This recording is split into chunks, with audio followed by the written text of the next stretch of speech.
ভাই ধীরে ধীরে দিও, আমি আর পারছি না, তোমার মেশিন অনেক বড়। আচ্ছা বোন, ধীরে ধীরে দিচ্ছি। তোমার ভিতরে কিন্তু অনেক টাইট। আমি একটু করলে আর পারব না বোন। তোমার ভিতরে পানি ছেড়ে দেব কি? বন্ধুরা, গল্পটি সম্পূর্ণ শুনলে আপনাদের মেশিন দিয়ে পানি চলে আসবে। আপনারা হাতের কাজ করতে বাধ্য হবেন। তাই হাতের কাজ করার আগে হাতের কাছে টিস্যু রাখুন। বন্ধুরা, এই গল্পটি সম্পূর্ণ শুনুন, আপনি খুব পছন্দ করবেন এবং চ্যানেলটি সাবস্ক্রাইব করতে ভুলবেন না। যখন বাবা দ্বিতীয় বিয়ে করে ফিরে এলেন, তখন আমার ভেতরে না কোনো আনন্দ ছিল, না দুঃখ। মা চলে গিয়েছিলেন 2 বছর আগে এবং বাবা সম্ভবত বাড়িতে আবার একজন নারীর প্রয়োজন অনুভব করেছিলেন। নতুন মায়ের সাথে এল নেহা, আমার নতুন বোন, যদিও এই সম্পর্ক শুধু নামেই ছিল। প্রথমবার যখন তাকে দেখলাম, সে আমার দিকে হালকা হাসি দিয়ে তাকিয়েছিল। তারপর আস্তে করে বলল, এখন থেকে আমরা ভাইবোন। আমি মাথা নাড়লাম, কিন্তু মনে এই সম্পর্ককে পুরোপুরি গ্রহণ করেনি।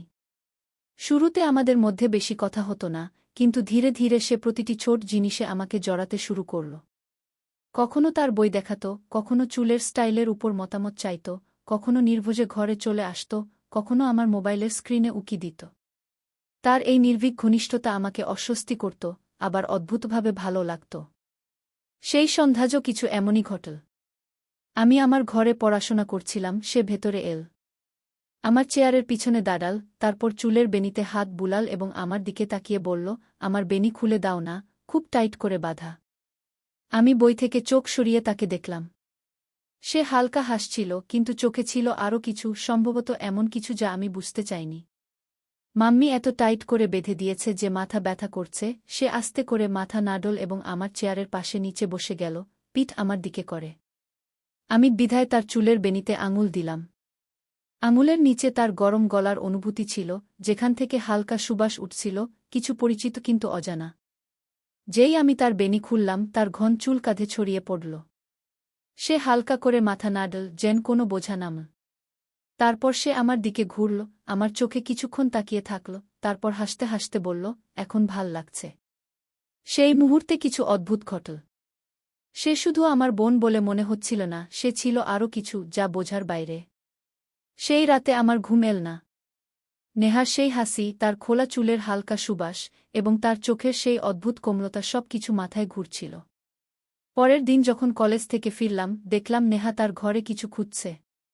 সে আলমারির নিচে ঝুঁকেছিল এবং তার কোমরের টানে তার দোপাট্টা খসে গিয়েছিল। যেই আমার নজর পড়ল, আমি দ্রুত অন্যদিকে তাকালাম, কিন্তু ততক্ষণে সে আমাকে দেখে ফেলেছে। সে সোজা হয়ে আমার দিকে তাকাল এবং বলল, ভাইজা, একটু সাহায্য করো না। আমি স্বাভাবিক থাকার চেষ্টা করলাম এবং জিজ্ঞেস করলাম, কি হয়েছে? সে আমার দিকে হালকা ঝুঁকে বলল, আমার চুড়ি পড়ে গেছে এবং আলমারির নিচে চলে গেছে। আমি ঝুঁকে হাত দিয়ে চুড়ি বের করার চেষ্টা করলাম। জায়গা টাইট ছিল, তাই একটু ভেতরে ঝুঁকতে হলো। সেও সাহায্য করতে তার হাত বাড়াল এবং আমাদের হাতের তালু হালকা করে ছুঁয়ে গেল।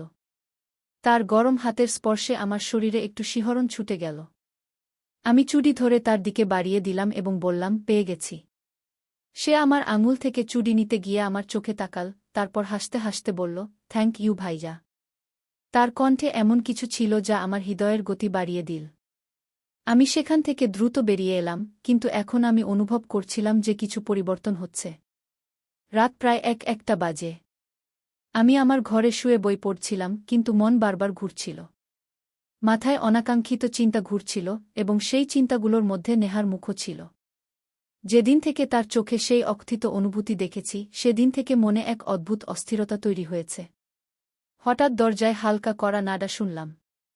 আমি জিজ্ঞেস করলাম, কে? দরজা একটু খুলে নেহা ভেতরে উকি দিয়ে বলল, ভাইজা, জাগছ? আমি বই বন্ধ করলাম এবং বললাম, হ্যাঁ, আসো। সে ধীরে ধীরে ঘরে এল। তার খোলা চুল হালকা আলোতে কোনো প্রবাহিত নদীর মতো চক, হৃদস্পন্দন দ্রুত হতে শুরু করেছিল। কিছুক্ষণ পরে সে ধীরে ধীরে আমার দিকে ঘুরে ফিসফিস করে বলল, ভাইজা, কখনো কখনো মনে হয় আমরা অন্য ভাইবোনদের থেকে আলাদা। আমি তার চোখে তাকিয়ে ধীরে বললাম, নেহা, এসব আমাদের ভাবা উচিত নয়। সে আমার দিকে হাসি দিয়ে তাকিয়ে বলল, ভাবা উচিত নয়, কিন্তু মন মানে না। ঘরে একটি অদ্ভুত নিস্তব্ধতা ছিল। তার খোলা চুল বালিশে ছড়িয়ে পড়েছিল। তার নিঃশ্বাসের হালকা উষ্ণতা আমি অনুভব করতে পারছিলাম। সে কিছুক্ষণ আমার চোখে তাকিয়ে থাকল, তারপর হালকা করে হেসে বলল, গুড নাইট ভাইয়া। সে উঠে দাঁড়াল, কিন্তু দরজার কাছে থেমে আবার ফিরে তাকাল। তার দৃষ্টি আমার চোখে ডুবে গেল, যেন কিছু বলতে চাইছে। তারপর কিছু না বলে সে বেরিয়ে গেল। তার চলে যাওয়ার পরও তার উপস্থিতি ঘরে থেকে গেল। আমি বিছানায় শুয়ে পাশ ফিরতে থাকলাম, কিন্তু সেই রাতে ঘুম অনেক দেরিতে এল। সেই রাতের পর নেহার চোখে চোখ রাখা কঠিন হয়ে উঠছিল। যখনই সে কাছে আসত, হৃদস্পন্দন দ্রুত হয়ে যেত। তার কথা, তার ভঙ্গি, তার চোখে লুকিয়ে থাকা দ্বিধা, সবকিছু নতুন মনে হচ্ছিল। পরের দিন সন্ধ্যায় আমি আমার ঘরে বসেছিলাম। হালকা বৃষ্টি হচ্ছিল এবং জানালা দিয়ে ঠান্ডা বাতাস আসছিল। তখন দরজায় কড়া নাড়ল। নেহা ঘরে এল। সে একটি হালকা গোলাপি স্যুট পরেছিল, যা বৃষ্টির হালকা আর্দ্রতায় একটু লেগে গিয়েছিল। তার খোলা চুল কাঁধে ছড়িয়েছিল এবং হালকা সুবাস পুরো ঘরে ছড়িয়ে পড়েছিল। সে কাছে এল এবং আমার চোখে তাকিয়ে বলল, আমার পিঠে খুব চুলকানি হচ্ছে, একটু দেখবে? আমি তাকে অদ্ভুত দৃষ্টিতে তাকিয়ে বললাম, কি? সে হালকা করে মাথা নাড়িয়ে চুল এক পাশে সরিয়ে দিল এবং তার দোপাট্টা কাঁধ থেকে সরিয়ে দিল। তার পিঠের নরম অংশ আমার চোখের সামনে ছিল। হালকা আর্দ্রতায় তার ত্বক চকচক করছিল এবং তার নিঃশ্বাসের সাথে হালকা করে উঠানামা করছিল। আমি এক মুহূর্তের জন্য থেমে গেলাম। সে ধীরে বলল, দেখো না, কিছু কামড় দিয়েছে মনে হয়। আমি হেসে আঙুল তার পিঠে রাখলাম। তার গরম ত্বকের অনুভূতি পেতেই আমার পুরো শরীরে হালকা শিহরণ ছড়িয়ে পড়ল। আমি ধীরে জিজ্ঞাসা করলাম, এখানে? আঙুল দিয়ে তার গলার নিচের অংশ স্পর্শ করতেই সে হালকা শিহরণ দিয়ে চোখ বন্ধ করল এবং ধীরে বলল, হ্যাঁ, আর নিচে গু। আমার আঙুল ধীরে ধীরে তার পিঠে পিছলে যেতে লাগল। তার নিঃশ্বাস গভীর হচ্ছিল এবং আমার হৃদস্পন্দন দ্রুত হচ্ছিল।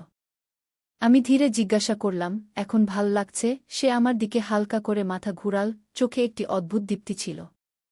তারপর হালকা হাসি দিয়ে বলল, এখন ভাল লাগছে। কিছুক্ষণের জন্য ঘরে শুধু বৃষ্টির শব্দ ছিল এবং আমাদের দ্রুত নিঃশ্বাস।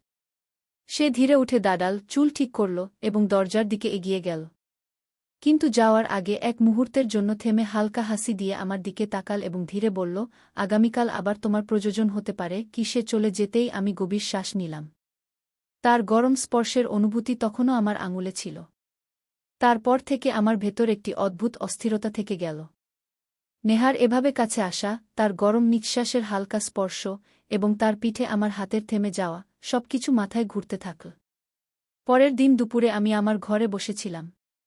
হালকা রোদ জানালা দিয়ে আসছিল এবং আমি বই খুলে বসেছিলাম, কিন্তু পাতা চোখ আটকাচ্ছিল না। তখন দরজায় আবার সেই হালকা কড়া নাড়া। আমি বই বন্ধ করে বললাম, আসো। দরজা খুলে নেহা ভেতরে এল।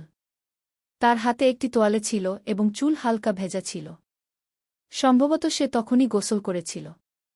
তার ভেজা চুল থেকে পানির ছোট ছোট ফোঁটা তার গলায় জমেছিল এবং তার ত্বক হালকা গোলাপি দেখাচ্ছিল। সে কাছে এল, তোয়ালে আমার হাতে দিয়ে হালকা হাসি দিয়ে বলল, চুল মুছে দেবে? আমি এক মুহূর্তের জন্য তার চোখে তাকালাম। সেখানে এমন কিছু ছিল যা আমার ভেতরে প্রবেশ করছিল। আমি ধীরে তোয়ালে নিলাম এবং তার পিছনে দাঁড়ালাম। তার চুল হালকা করে তোয়ালে সে দরজার দিকে এগিয়ে গেল। আমি গভীর শ্বাস নিলাম, তার স্পর্শ এখনও আমার আঙুলে লেগে আছে। সেই সন্ধ্যার পর থেকে নেহার সাথে আমার সম্পর্ক আরও গভীর হতে শুরু করেছিল। এখন আমাদের মধ্যে কোনো সংকোচ অবশিষ্ট ছিল না। সে কখনো আমার চুলে আঙুল বুলাত, কখনো আমার কবজি ধরে অকারণ প্রশ্ন করত। তার প্রতিটি আচরণে ছিল আপনত্ব, কিন্তু সেই আপনত্ব এখন সম্পর্কের সীমা অতিক্রম করতে শুরু করেছিল। সেদিন বাড়িতে কেউ ছিল না। মা-বাবা আত্মীয়ের বাড়ি গিয়েছিলেন আর আমাদের একা রেখে গিয়েছিলেন। দুপুরের সময় আমি সোফায় বসে মোবাইল চালাচ্ছিলাম যখন নেহা আমার পাশে এসে বসল। সে হালকা হাসি দিয়ে আমার দিকে তাকিয়ে ধীরে ধীরে বলল, আজ বাড়িতে শুধু আমরা দুজন আছি। কেমন লাগছে? আমি হালকা হাসি দিয়ে বললাম, তুমি কি চাও যে আমি কি অনুভব করব? সে আমার কবজি ধরে আঙুল দিয়ে হালকা দাগ কেটে বলল, যা সত্যিই অনুভব করছ তাই বলো। আমি তার চোখে তাকিয়েছিলাম, সেও আমার চোখে তাকিয়েছিল। তার ঠোঁটে হালকা হাসি ছিল, কিন্তু শ্বাস দ্রুত হচ্ছিল। কিছুক্ষণ পর সে ধীরে ধীরে আমার হাত ধরে তার গালে রাখল। তার ত্বকের উষ্ণতা আমার ভেতর পর্যন্ত প্রবেশ করল। সে ধীরে বলল, ভাইজা, তুমি কি কখনো ভেবেছ যে যদি এই সম্পর্ক এমন না হতো? আমি তার চোখে তাকালাম, সেখানে একটি প্রশ্ন ছিল, একটি আকাঙ্ক্ষা ছিল, যার উত্তর সম্ভবত আমার কাছেও ছিল না। আমি ধীরে বললাম, নেহা, আমরা সৎ ভাইবোন, কিন্তু সমাজের জন্য আমরা শুধু ভাইবোন। সে হাসি দিয়ে আমার দিকে তাকিয়ে বলল, তাহলে আমাদের সমাজকে ভয় পাওয়া উচিত নাকি নিজের হৃদয়কে? আমি নীরব থাকলাম। সে আরও কাছে এল, আমাদের মুখ এখন খুব কাছাকাছি ছিল। তার গরম শ্বাস আমার মুখ স্পর্শ করছিল। নেহা, এটা ঠিক নয়, আমি ধীরে বললাম, কিন্তু আমার কণ্ঠই আমার সাথে ছিল না। সে হালকা হাসি দিয়ে আমার চোখে তাকিয়ে ধীরে বলল, কিন্তু এটা সত্য। সে আমার কাঁধে মাথা রেখে বসল, আর আমি নিঃশব্দে তার পিঠ স্পর্শ করতে লাগলাম। আমরা দুজন একে অপরের অনুভূতি অনুভব করছিলাম, কিছু না বলে, কিছু না ভেবে। সেই দিনের পর থেকে সবকিছু বদলে গেল। এখন আমাদের মধ্যে কোনো পর্দা অবশিষ্ট ছিল না। সে যখনই কাছে আসত, আমি নিজেকে থামাতে পারতাম না। তার আঙুলের স্পর্শ, তার চোখের মাধুর্য, আর তার ধীর ফিসফিসানি। কিন্তু এই অনুভূতির সাথে একটি ভয়ও ছিল। আমরা জানতাম যে সমাজ কখনো আমাদের গ্রহণ করবে না। যে আমাদের জন্য ভালোবাসা ছিল, দুনিয়া তাকে ভুল নাম দেবে। সেদিন সন্ধ্যায় নেহা আমার ঘরে এল। তার মুখে হালকা গাম্ভীর্য ছিল। সে ধীরে দরজা বন্ধ করে আমার দিকে তাকিয়ে বলল, আমাদের এখন একটি সিদ্ধান্ত নিতে হবে। আমি তার চোখে তাকিয়ে ধীরে বললাম, নেহা, আমরা জানি যা অনুভব করছি তা সত্য। কিন্তু আমাদের কি নিজের সত্যের জন্য দুনিয়ার সাথে লড়াই করা উচিত? সে আমার কবজি ধরে ধীরে বলল, যদি আমরা নিজের সত্য থেকেই ভয় পাই, তাহলে এই ভালোবাসা মিথ্যা প্রমাণিত হবে। তার চোখে একটি আলাদা জ্যোতি ছিল। আমি জানতাম যে এখন আমাদের সামনে শুধু দুটি পথ আছে, হয় আমরা এই ভালোবাসা ভুলে যাব, নয়তো এটিকে বাঁচিয়ে রাখার সাহস করব। আমি তার হাত শক্ত করে ধরে বললাম, তুমি কি সত্যিই আমার সাথে আছো? সে হাসি দিয়ে আমার চোখে তাকিয়ে ধীরে বলল, সর্বদা। সেই মুহূর্তে আমি সিদ্ধান্ত নিলাম যে এখন আমাদের সম্পর্ককে একটি নাম দিতে হবে। আমরা ঠিক করলাম যে আমরা বিয়ে করব, যাই হোক না কেন। সেই রাতে আমরা দুজন একটি বড় সিদ্ধান্ত নিয়েছিলাম। এখন আমাদের সম্পর্ককে একটি নাম দিতে হবে, কোনো ভয় ছাড়া, কোনো পশ্চাত্তাপ ছাড়া। পরের দিনই আমি আমার মা-বাবার সাথে কথা বলার সিদ্ধান্ত নিলাম। আমি জানতাম যে এটা সহজ হবে না, কিন্তু এও জানতাম যে নেহাকে হারানো এখন আমার ক্ষমতার বাইরে। সন্ধ্যায় যখন মা-বাবা বাড়িতে ছিলেন, আমি নেহার হাত ধরে সরাসরি তাদের সামনে গিয়ে দাঁড়ালাম। আমি গভীর শ্বাস নিয়ে ধীরে বললাম, মা-বাবা, আমি আর নেহা বিয়ে করতে চাই। মা চমকে আমার দিকে তাকালেন। বাবার কপালে রেখা ফুটে উঠল। কিছুক্ষণ ঘরে নিস্তব্ধতা ছড়িয়ে থাকল। বাবার কঠিন স্বরে বললেন, তুমি কি বলছ? তোমরা দুজন ভাইবোন কি? নেহা ধীরে আমার কবজি ধরে হালকা কণ্ঠে বলল, না বাবা, আমরা শুধু নামে ভাইবোন। আমাদের রক্তের কোনো সম্পর্ক নেই, কিন্তু হৃদয়ের একটি গভীর সম্পর্ক আছে। আর আমরা এটিকে একটি নাম দিতে চাই। মার চোখে জল এসে গেল, কিন্তু তিনি নীরব থাকলেন। বাবা কিছুক্ষণ চিন্তা করে গভীর শ্বাস নিয়ে বললেন, যদি তোমরা দুজন সত্যি একে অপর ছাড়া থাকতে না পারো, তাহলে আমি তোমাদের থামাব না। মা নিঃশব্দে আমার মাথায় হাত বুলিয়ে বললেন, আমাদের দোয়া সর্বদা তোমাদের সাথে থাকবে। সেই দিন মনে হচ্ছিল যেন পুরো দুনিয়া আমাদের গ্রহণ করে নিয়েছে। নেহা আমার দিকে তাকাল, তার চোখে ছিল আনন্দের অশ্রু। 6 মাসের মধ্যে আমরা বিয়ে করলাম। আমাদের ভালোবাসা এখন কোনো নামের মহতাজ ছিল না। আমরা আমাদের এক নতুন পৃথিবী তৈরি করেছিলাম, যেখানে কোনো বাধা ছিল না, শুধু আমি ছিলাম আর আমার নেহা, চিরকালের জন্য।